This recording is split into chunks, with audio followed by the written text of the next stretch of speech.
Got a treat for you guys today. Today, I'm going to be reviewing Dylan's New Nightmare. This is a fan film, but I just watched it and watched a review of it too.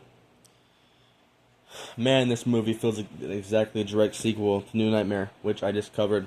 The last film I covered before we covered the remake. So, I know this is a fan film. This isn't an official new movie, but heck, this fan film, it's only 25 minutes long, is better than the actual remake, the actual big budget New Line movie. This is the best Freddy we've gotten since, well, Freddy vs. Jason.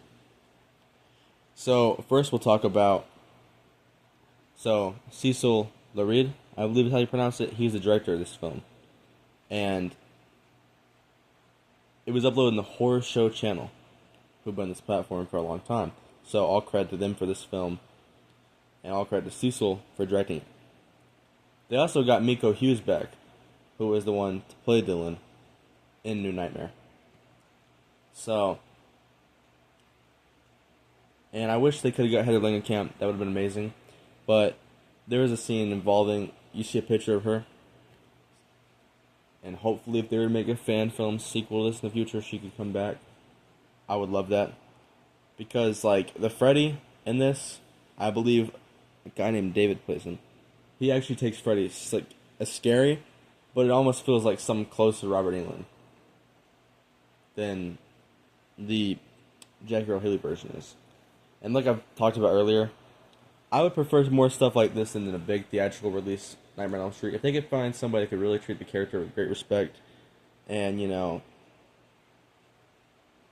I think Earle Haley did too, but give him a good script, maybe a theatrical release would be okay. But movies like this do it better.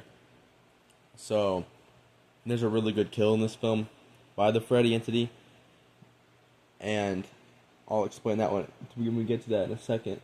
But, so basically the whole plot synopsis is, after the first movie, Heather Langenkamp was instituted in, I think, around when she was mid-30s in the film universe.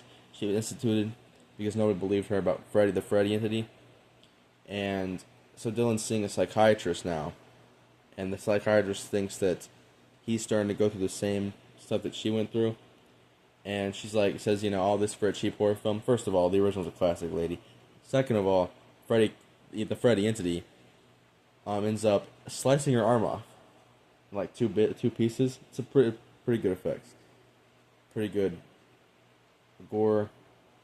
And then at the end, we find out that, so earlier Dylan had tried to call Nancy or Heather, and she couldn't reach the phone. So at the end, I think it's an actress who's played Nancy in a few fan films.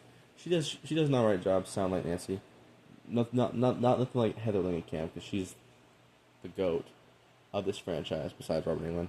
But truthfully, this film is something amazing. I know this probably won't get as many views, but I thought for a short film, it does the franchise justice. I think Wes Craven would love this if he was still around today. So this is a short little video. I'll be covering more on Nightmare on Elm Street topics the next couple of days before we close out the series. Big discussion on this series. It's been amazing doing this with you guys. I love you guys. Stay blessed. Take care. See you in the next one.